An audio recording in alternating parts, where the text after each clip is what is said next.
हाँ तो गाइस, अब देखिए पिछले लेक्चर में बात कर ली थी आपको किस प्रकार से क्या करना है। आपको मैंने बता दिया था Fe2 Fe3 की अपन किस प्रकार से अलग करेंगे मास स्पेक्ट्रोस्कोपी में एप्लीकेशन को। मैंने बताया स्ट्रक्चर आप किस प्रकार डिफाइन कर सकते हैं ट्राइफेनेटेड की, एक बताया पर्सियन ब्लू की। आज पढ़ेंगे अपन स्टूडेंट Fe2 और Fe3 में पढ़ेंगे, क्वाड्रुपल स्प्लिटिंग पढ़ेंगे, ऑब्वियसली बात है। और तीसरी बात स्टूडेंट क्या है, एक मिनट स्टूडेंट और क्या पढ़ेंगे अपन Fe2 के लिए, Fe के लिए और Fe के लिए। इसकी इलेक्ट्रॉन डेंसिटी बात करेंगे, इसके साथ क्या होगी, किस प्रकार से होगी, और टिन के लिए भी पढ़ेंगे। ठीक है, तो देखिए स्टूडेंट टिन के लिए किस प्रकार से होगी। अब स्टूडेंट लिखिए comparison of Fe2 plus Fe3 and SN2 and SN4। इसके लिए सबसे पहले लिखिए अगर हम Fe2 प्लस Fe3 की बात करें, Fe2 और Fe3 की बात करें तो उनके लिए जो आइसोमर शिफ्ट की वैल्यू होती है, या Fe के लिए जो आइसोमर शिफ्ट की वैल्यू होती है वह हमें नेगेटिव रूप में प्राप्त होती है, नेगेटिव रूप में प्राप्त होती है, जिसके कारण हम कह सकते हैं जब Fe में S इलेक्ट्रॉन की डेंसिटी ज्यादा होती है S इलेक्ट्रॉन की डेंसिटी, तब आइसोमर शिफ्ट का मान घटता है। तो इसे हम निम्न सूत्र के द्वारा या निम्न फॉर्मूले के द्वारा प्रदर्शित करते हैं। SC electron density half 1/del। ठीक है, अब इसके बाद में लिखिए अगर हम टिन की बात करें तो इसके लिए जो डेल R/R पता चल रहा है ना, एक्साइटेड स्टेट की रेडियस और ग्राउंड स्टेट की रेडियस अपॉन R, ये रेडियस है, इनका भाग दे दिया इन दोनों में से। और इसने तब बात करें तो हमारे पास इसका मान पॉजिटिव के रूप में आता है, क्योंकि इसमें जो S इलेक्ट्रॉन की डेंसिटी होती है वह आइसोमर शिफ्ट के डायरेक्टली प्रोपोर्शनल होती है, जैसे PDF कक्षा पढ़ा था आपने इस प्रकार से। अब इसके बाद में कंपैरिजन के लिए अपन इसके आगे चलते हैं। ये स्टूडेंट आपके नेगेटिव आई है तो इसके बाद में लिखिए S इलेक्ट्रॉन डेंसिटी, Fe के लिए S इलेक्ट्रॉन डेंसिटी ऑर्डर। ठीक है, electron density S electron density order. पहले तो लिखिए इलेक्ट्रॉन डेंसिटी ऑर्डर। ठीक है, इलेक्ट्रॉन डेंसिटी ऑर्डर लिखिए। इलेक्ट्रॉन की डेंसिटी किससे ज्यादा, इलेक्ट्रॉन घनत्व है, यानी जिसके पास इलेक्ट्रॉन ज्यादा हो, जैसे Fe के पास ज्यादा होंगे Fe प्लस की तुलना में, और इसके बाद Fe3 आएगा, इस प्रकार से आएगा, Fe2 आएगा, Fe3 आएगा, Fe2 तक जाएंगे। ठीक है, Fe2 आएगा। अब स्टूडेंट देखिए Fe2 आएगा। अब इसके बाद में इलेक्ट्रॉन डेंसिटी ऑर्डर है, लेकिन अब लिखेंगे डेल, ये आइसोमर डेंसिटी ऑर्डर।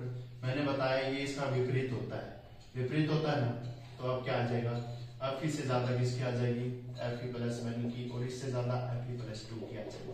तो ग्राफ खींचेंगे तो स्टूडेंट किस प्रकार से खींचेंगे, ये ग्राफ है, यहाँ पर लिखेंगे अपन ग्राफ या स्पेक्ट्रा या मास बियर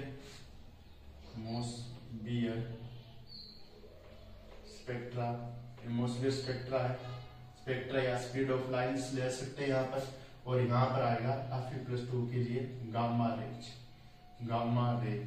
यहाँ पर गामा रेज के बीच में क्या देंगे, यहाँ पर स्पीड ऑफ लाइट। तो यहाँ पर खींचेंगे स्टूडेंट देखिए 1 2 और 3, इस प्रकार से 3 लाइनें आएंगी। ये Fe2 की हो जाएगी, ये Fe+1 की हो जाएगी, और ये Fe की हो जाएगी, इस प्रकार से हो जाएगी। ये स्पेक्ट्रा बना लीजिए, ये इसमें बना लीजिए। अब इसके बाद में SN की ओर बात करने वाले हैं। SN 2 में और 4 में जाता है, 2 में और 4 में। SN किसमें जाता है, 2 और 4 में जाता है। अपन को तो पता नहीं इलेक्ट्रॉन कॉन्फ़िगरेशन 3d64s 2 Fe2 के लिए ज्ञात 3d64s0, Fe1 के लिए 3d64s1, और यहाँ पर Fe के लिए 3d64s2, 3 के लिए 3d6 3d5 आ जाएगा। अब इलेक्ट्रॉन डेंसिटी अब SN की बात करेंगे, इलेक्ट्रॉन डेंसिटी, और इनकी बात करेंगे SN के लिए। SN का स्टूडेंट देखिए अपन किस रूम में लेते हैं। SN होता है स्टूडेंट, SN के लिए मैंने बताया SN होता है डेल R का मान पॉजिटिव होता है, यानी जब इलेक्ट्रॉन डेंसिटी का मान ज्यादा होता है इसकी, तो आइसोमर शिफ्ट का मान भी क्या होता है, ज्यादा आता है। इनके लिए ऑर्डर आएगा स्टूडेंट सेम आएगा। ये ऑर्डर लिखते हैं अपन SN, मैंने बताया इलेक्ट्रॉन डेंसिटी का ऑर्डर, SN में ज्यादा होगी, फिर SN2 में होगी, फिर SN4 में आएगी। यही ऑर्डर किसका आएगा, डेल ऑर्डर।